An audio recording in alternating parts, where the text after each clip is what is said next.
Quite any questions? Bhante, I'd like to know if bad thoughts brings bad karma. And the other thing is, the power of mind can do bad things to other people. When you think you can do bad things, here in West, at least I believe this. What is the first question? You said bad words? Bad thoughts. No, the first one was bad words create bad karma. Bad thoughts. Bad thoughts bring bad karma. Just thoughts by themselves, as a small effect. Suppose, for example, I have a thought to steal something. Yeah. So, for example, I have a thought to steal a monk's iPhone in his dwelling. Yeah. The thought itself is a small offense. Okay. Then I plan how to do it. And that's another small offense. Then I will wait for the right time when he's not in his dwelling. Then I walk towards his dwelling to take the iPhone. Every step that I take in the monk's Vinaya, in the monk's discipline, the Buddha said every step that you take is a small offense. So you add up all these small offenses. And then I go to the dwelling, I open the door. Then there's another offense. I walk inside his room. Then I touch the iPhone. I'm about to lift it up. I hear footsteps. I quickly run out. So I did up to the last step, but I didn't complete the theft. The moment the Buddha said, I lift up the iPhone, I've completed the theft. So the Buddha has dissected the action into many, many parts. So it's not just a thought. For example, in the Vinaya, a monk asked the Buddha, in his dreams he had a lustful dream. And he asked the Buddha whether it was an offense. The Buddha said no. Dreams, no. So also because of our habitual tendencies, sometimes you may think of lustful thoughts from your past. It's also not an offense, as long as you don't do something about it. You have to do something. You only think. No. It's not like but in Christianity and in Mahayana Buddhism, the thought itself is a sin, but not in the Buddha's original teachings. And the power of mind to do bad things to another person? You don't have that psychic power. It's not possible to do something unless you have a psychic power. But what happens often is that people employ spirits to do something for them, especially like in Asia, Southeast Asia. They use black magic. They're using the power of some spirit to do it. No, because here in Greece we have the big eye, the evil eye, or you are jealous about something in another person, you can do something to the person. Usually it's by using mantras. But mantras. Mantra? Yeah, but just your eye doesn't work. If we are very attached to our families. Συγγνώμη, θα ήθελα πριν κάνετε την ερώτηση για να μπορούν και αυτοί οι οποίοι παρακολουθούν μέσω του Facebook να παίρνουν το μικρόφωνο πριν ξεκινήσουμε να μιλάμε. Ευχαριστώ. If we are very attached to our families, are we going to revert as humans? Whether you come back as a human being or not, I mentioned in my talks yesterday, is whether you behave like a human being. Which means the basic quality of a human being is not to harm others and to help others. If you have these two basic qualities, you can come back as a human being. It's okay if you are attached to the family. The Buddha said, for two persons to be reborn together, 4 things are important. One is faith, the same religion. The other one is generosity, equally generous or equally selfish. The third is moral conduct. 2 persons with the same moral conduct or without moral conduct will be born together. The fourth is wisdom or stupidity will be born together. So 4 things. But there is very big suffering. Everyone? When we are so attached, Oh, there is a suffering. yes. And finally, is it a blessing to reborn as human? Yes, it's a blessing to be born as a human because you don't know the state of ghosts and animals. You don't realize how lucky you are. If you go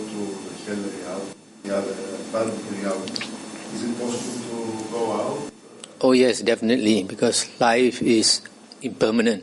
Everything is impermanent. What do they do to go out? Oh, it depends on your blessings, how much blessings you have. So you have good blessings, now you create a lot of good actions, like I mentioned Bill Gates and Warren Buffett. You get reborn in heaven. But when you're in heaven, you enjoy life, so you're using up your blessings. A time will come when your blessings come down. You have to come down as a human being. So where you go, all depends on our blessings. So it's very important to keep our blessings high. If in the past you have done something that did not help other people, or you were not, it's possible to change this? The Buddha said, if we have done evil in the past, then we experience obstructions in life at the present or in the future. So the way to overcome it, the Buddha gave a simile. The Buddha said, during the Buddha's time, they did not have fine salt. They had lumps of salt. So the Buddha said, you get one lump of salt, you put it in a cup of water and you stir. And you drink the water, it's very salty. Yeah. You take the same lump of salt, you put it in the river. You stir the river water and you drink, it's not salty. The Buddha said the salt represents your evil karma. The water represents your good karma. So you need a lot of good karma to dilute the effect of your bad karma. So basically, the way to get good karma is dana, sila, bhavana. Dana is generosity, helping others. Sila is moral conduct, not to harm others by keeping the precepts. Yeah. Bhavana is development of your character, purifying your mind, purifying your thoughts, getting rid of unwholesome states of mind, creating wholesome states of mind. As you do that, your character will change to become a deva or a devi.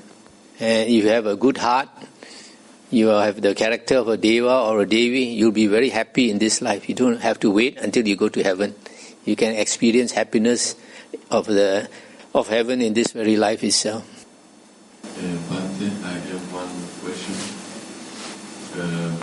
There are two things in a human life that, in mundane life, that brings us in another world. One is cinema, movies. The other is video games. Wait, the first one is what? Cinema. Cinema, okay. Watching a movie. Yeah. So those two, or a theater also, makes human get into another situation, like living it. Mm-hmm. So there are a lot of movies with killings, and usually we take the part of the good, let's say, guy who kills thousands of people in the movie. In video games, kids or adults, they kill hundreds of video game personas. So the minute they kill, they have an intention to kill. I think everything is there except the actual person, like a real human die, but all the rest is the same. And concerning the movies, it's like rejoicing, seeing someone killing someone else. So I would like to ask if that creates karma and how heavy that is. It creates a tendency because it seems to justify your killing somebody. Yeah? And that is very bad. That's why you see, like in America now, somebody walks into the school and shoots the school children, or walks into some place and shoots a lot of people. So all this is partly due to all these computer games. This doctor in America, he was telling me about this same thing, and he talked to me about some game which I never heard of, and then he explained to me, these kids play this game where anything, they're like holding the gun. Yeah, anything that they see, they're supposed to shoot. So all this is very bad. It's justifying killing. They're wasting their time and they're feeding their greed, hatred and delusion. So we can say that actors contribute to this delusion in general. Most of the movies, I'm not talking about spiritual movies, I'm talking about mundane movies. So they cultivate this delusion to the rest of us, humans. Yes. More or less. Actually, there is a sutta where a stage manager came to see the Buddha, and he asked the Buddha this question, Talaputta. He said, I have heard that we go around entertaining people with these road shows, and we make people laugh and all that. So, as a result of that, when we die, we will go to heaven and become a laughing deva. He asked the Buddha whether it's true. The Buddha refused to answer him. Second time he asked the Buddha, and the Buddha kept quiet. Third time he asked the Buddha, and the Buddha said, I have to answer you since you asked 3 times. And the Buddha said, as a result of your actions, entertaining people, you are making people have more greed, hatred and delusion. And you might be reborn in hell as a laughing hell being. So, unless that actor or actress does a lot of good deeds, there are some actors and actresses, they do a lot of good deeds, become wealthy, and that's very good. But you find some of the old actors and actresses, when they died, it was very pitiful the way they died. I found very curious that you mentioned attention disorder, attention deficits, that is blurred mind state. Because I discussed about this last night with a very close person to myself.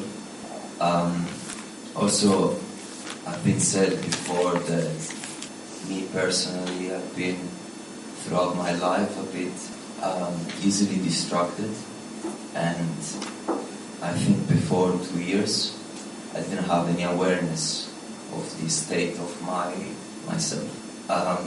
When I found out about this, I started getting closer to understanding this state. But after discussing this last night, I feel like it's not an awareness I constantly have, despite the meditation that I'm doing and all the things that I'm trying to do.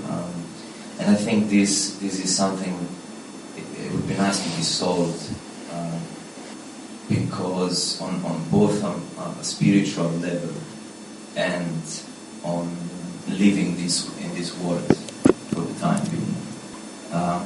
So the question is actually, what would be a suggestion of what I could do to just get out eventually with this blurred sort of it's just very confusing most of the time, really. You can see that people like drug addicts, they are very blurred. You press a button, they might even kill you. So a lot of people, if they don't learn the Dhamma, they continue in this way of life, very blurred. But you say you meditate, and it's not enough. Why? Because when you are meditating for that short while, you are having awareness. For example, you meditate 1 or 2 hours a day, but in the 24 hours, the rest of the time, you are not practicing mindfulness. And the way the mind works is that the mind keeps running all the time, this asava, the flow of the mind. Mind keeps, the Buddha called it a flow, it's like an uncontrolled flow. This flow of the mind is so strong that when you are not doing anything, you are daydreaming, you are thinking of this, thinking of that. And to get to sleep, you have to turn off this computer up there. You have to stop the mind from working. And it's easier if you're very tired, physically tired, you fall off to sleep because your mind has stopped for working for a while. But after you fall asleep, you find it starts to run again and you're dreaming. Most of the night when you're sleeping, you're dreaming. It's just that when you wake up, you've forgotten your dream. It's a short memory dream. So this is what makes us go on the cycle of rebirths. life after life. We are dreaming all the time. Life after life is a dream. As I mentioned, we think the world is out there, but actually what happens is the light impinges on our eyes into our retina, and the consciousness arises, and we see the world. But the world that we see is in consciousness, and consciousness is in the mind, is not out there. So everything is in the mind, and different people have different mindsets, so they have different worlds. We create our own world.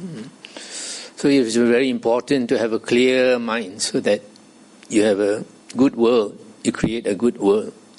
So one way to do that is, in India they like to recite a mantra. Yeah.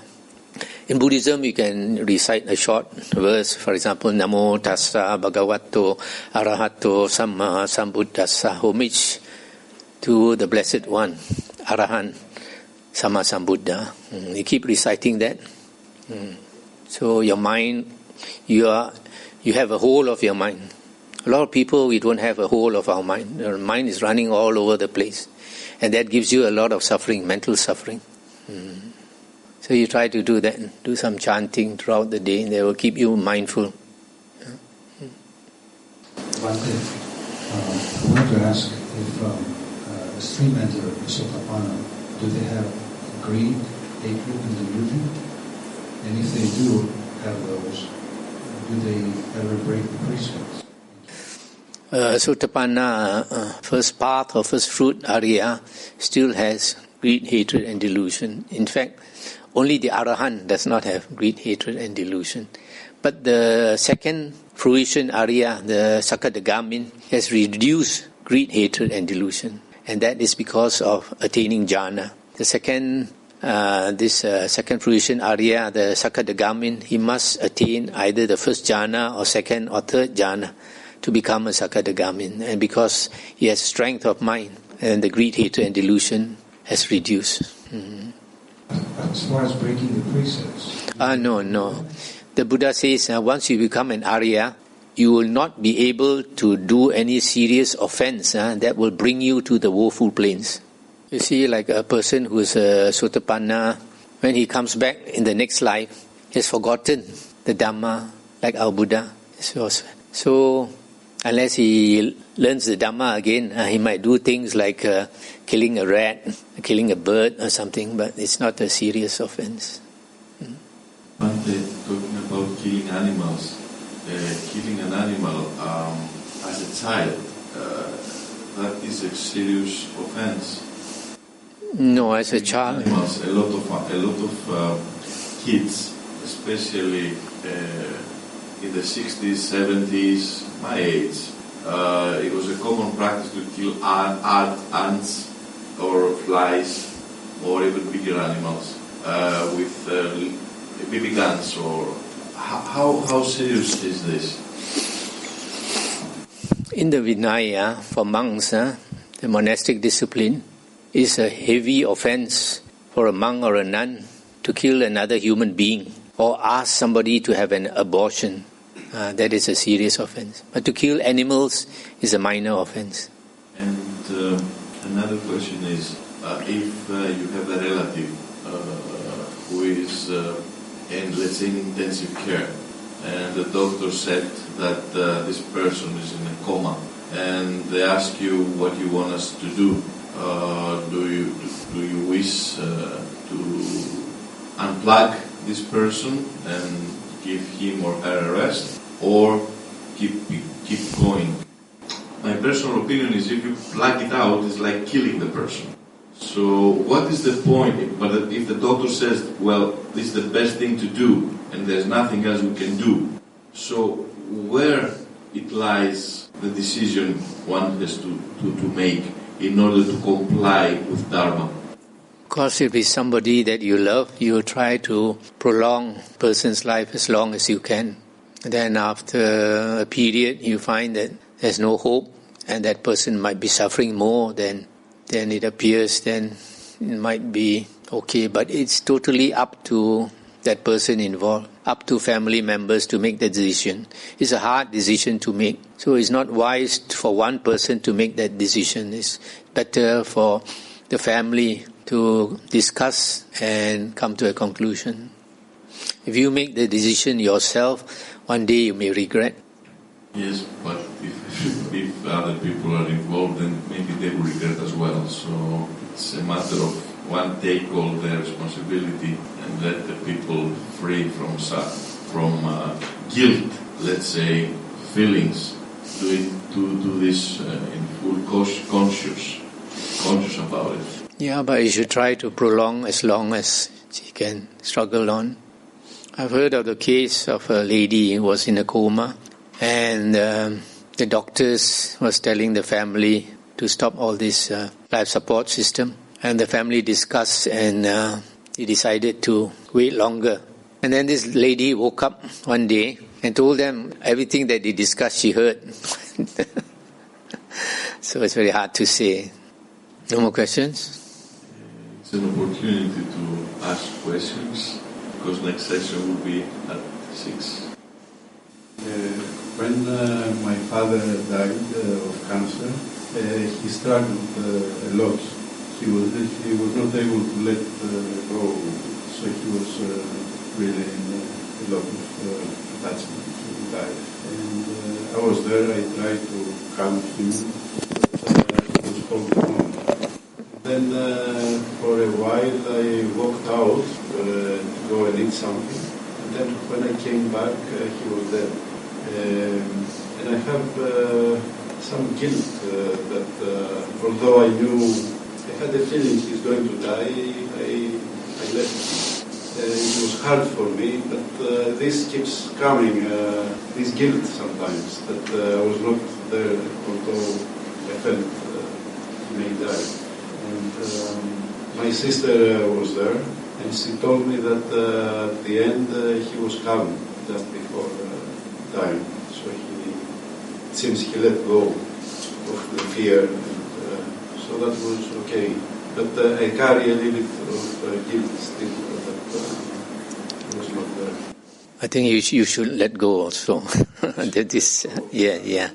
Because you have done what you could have done. Every one of us, we have a time for us to go. Yeah, and you were not sure that he was going at that time. If you were sure, you would not have left him. Yeah. Mm. Yeah, I thought maybe. Yeah. There was a risk. Yeah, but then this thing can drag on for a long time. Yeah, it was dragging for a long time. Yeah. So it's not your fault. Nothing to do with you. Anyway, what is important where he has gone for rebirth. And where he has gone for rebirth, you also cannot do anything. It depends on his karma. If he had a good heart, he will go for a good rebirth. So it did not depend on the last moments? No. You only left him for a short while. Sometimes when somebody is dying, they want to see somebody they have not seen for some time. Somebody like overseas, have not seen for a year or two. And they hold on to life until that person comes, and then they let go. But you have been with him for all the time. Only for a short while you were not there, so don't blame yourself. Bhante, another question is, I heard the story that, I can't remember if it is in a sutta, that someone, a monk, an ordained monk, committed suicide in order to get arhatship. Is something like this in the suttas? Or? In the suttas, there's 2 or 3 monks who committed suicide. But before they committed suicide, the Buddha went to see them. And because they had already attained arahanthood, the Buddha said, don't worry, do whatever you have to do. It's blameless. So it's like the Buddha has given them the license to commit suicide.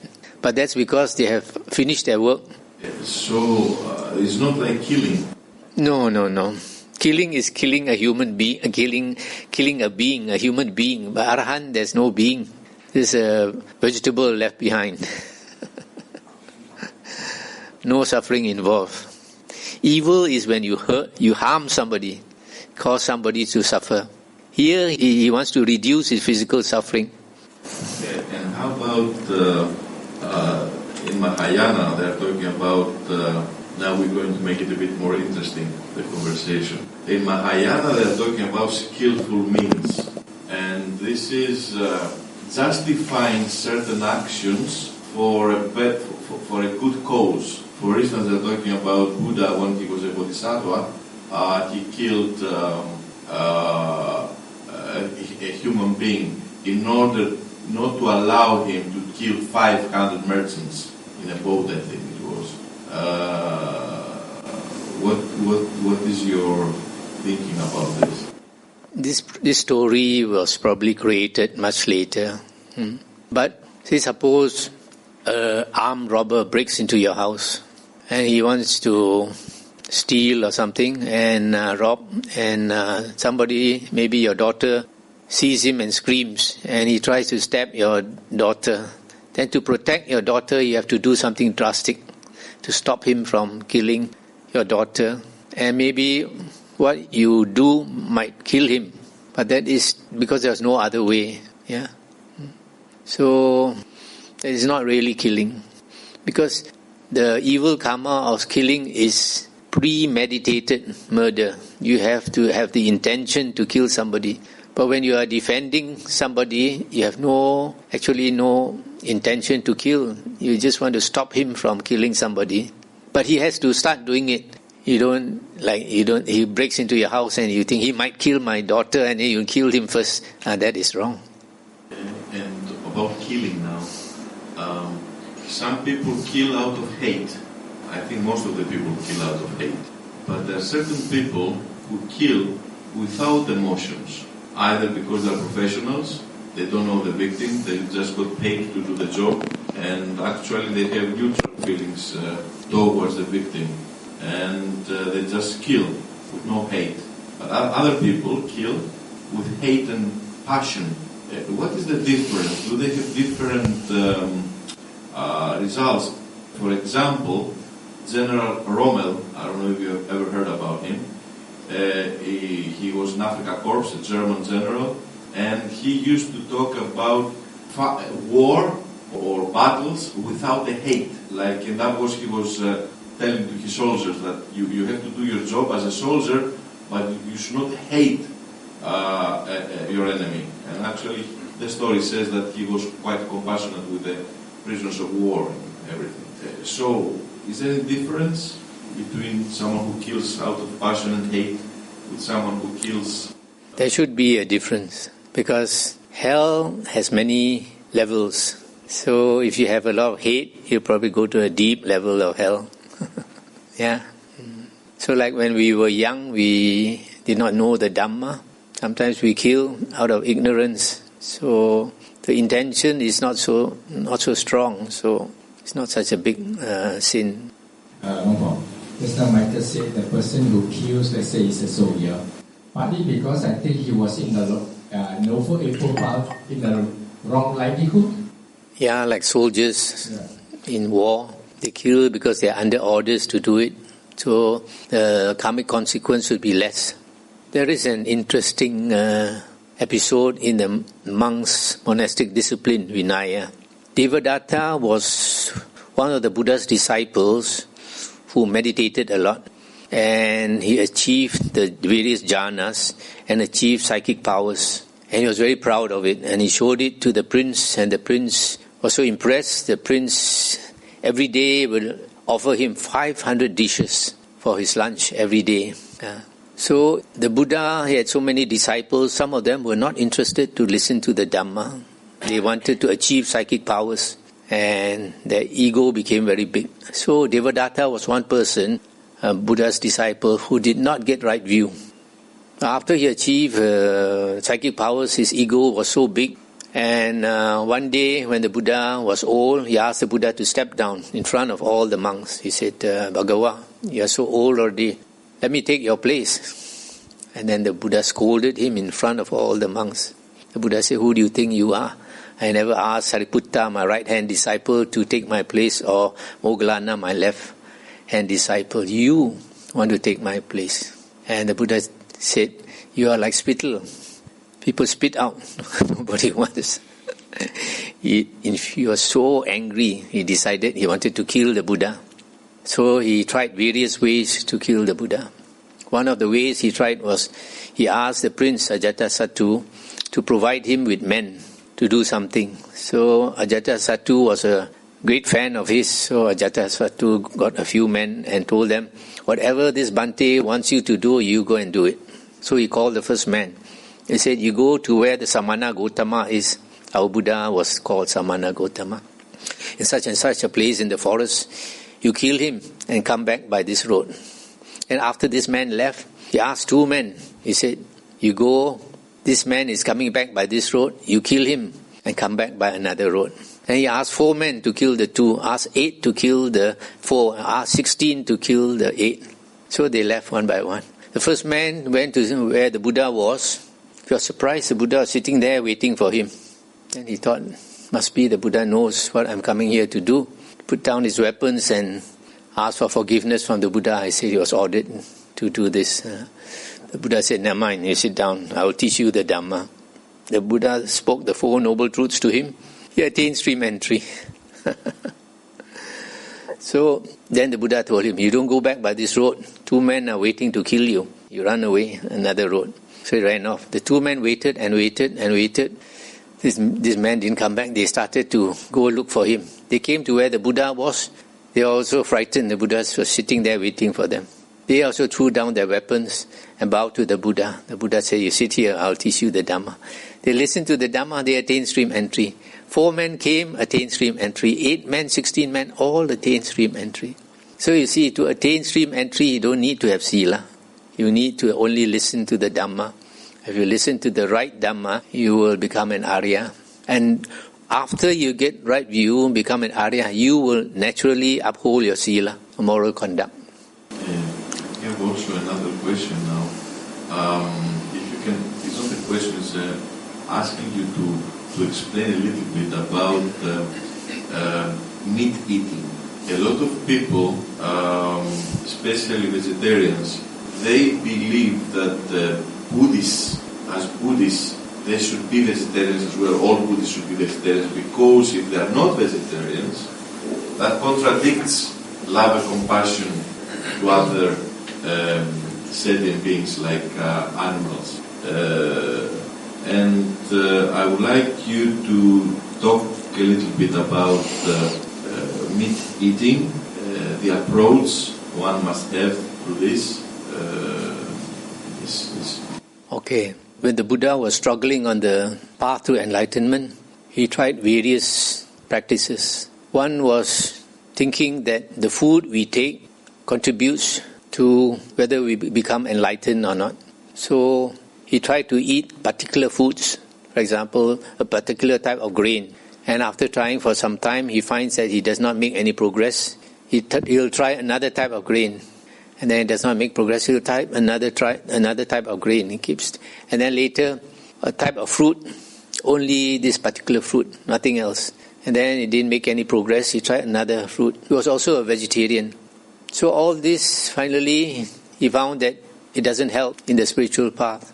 Food has nothing to do with the spiritual path. So after he became enlightened, and some people found that his monk disciples begged for their food and they ate anything that was given to them, and they started to criticize the Buddha. And the Buddha said, meat is allowed with 3 conditions. If you don't see, you don't hear, and you don't suspect that the meat was purposely killed for you, it is allowable. So if you go to the market and you buy meat that is already slaughtered, you can take home and cook it. You cannot, for example, go to a restaurant and choose a live fish to be cooked for you. No. Also, you cannot, for example, you're going to have a birthday party. You order 20 chickens and they have to slaughter for you, yeah?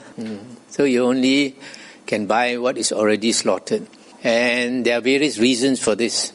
If you eat meat with the 3 conditions, you don't have the direct karma of killing.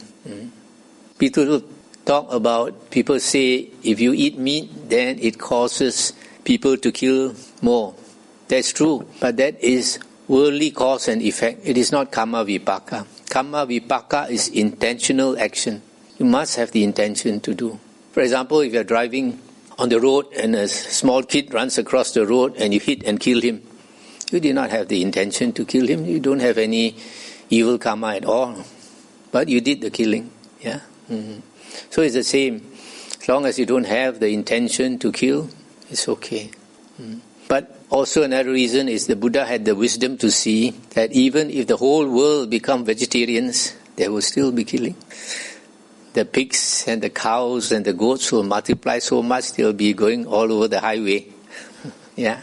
And even now, in some countries, they kill stray dogs because these dogs multiply so fast that they have rabies and then they bite people. Yeah. This Hitler was supposed to be a vegetarian, yeah? How many people did he kill? You said, I forgot what I was going to ask. But anyway, you said about the soldiers who kill under orders. They are free of karma. I didn't say they are free of karma. They have less karma. Yeah. All right. Because there was a study in 1965 with people to study why there was in the Second War so many killings.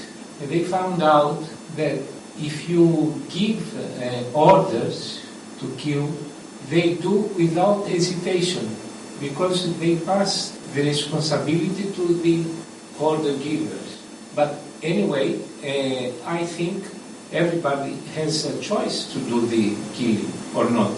Even kill themselves as well, not to pass the karma. I remember what. And how come in China there is plenty of restaurants? You can go in, choose the animals, and kill them. They kill for you to eat. Yeah, of course, because they are not Buddhists. Let me give you an example about this meat eating. It's in one of my books about meat eating. Suppose there is a serial killer in a city, yeah, and people dare not go out at night because he kills women and rapes women, etc. So they make a lot of noise, ask the police to get this man. So finally, after many months, the police managed to catch the serial killer, yeah, and he goes to court. So the police bring him to court, and then after some time, the judge decides that this serial killer must be hanged, yeah.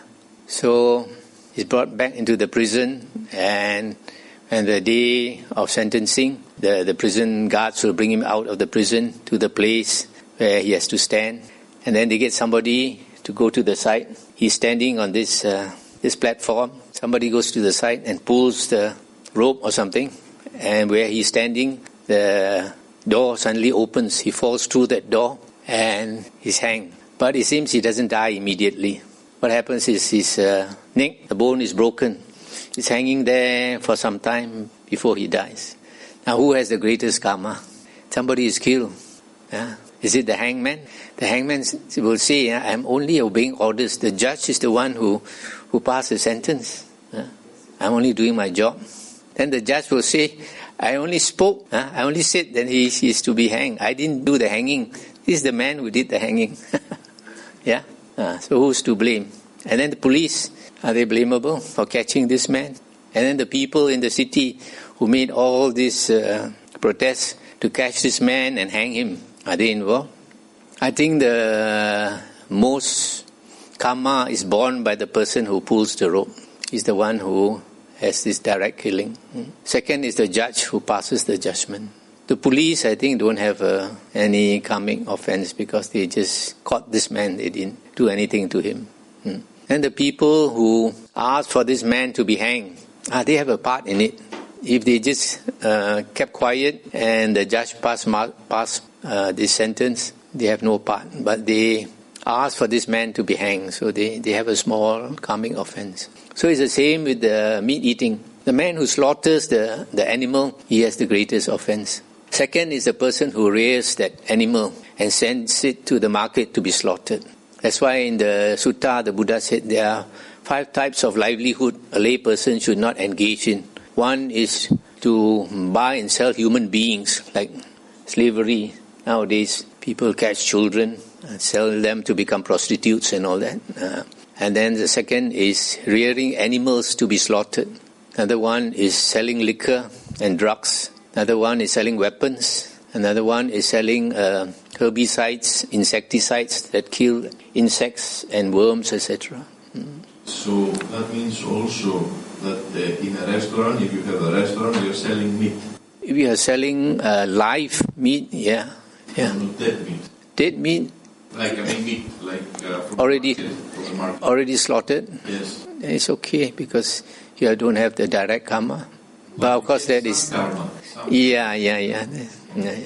But actually we can't run away from this because you want to live in houses. They have to open up the forest so that they can build houses. Yeah.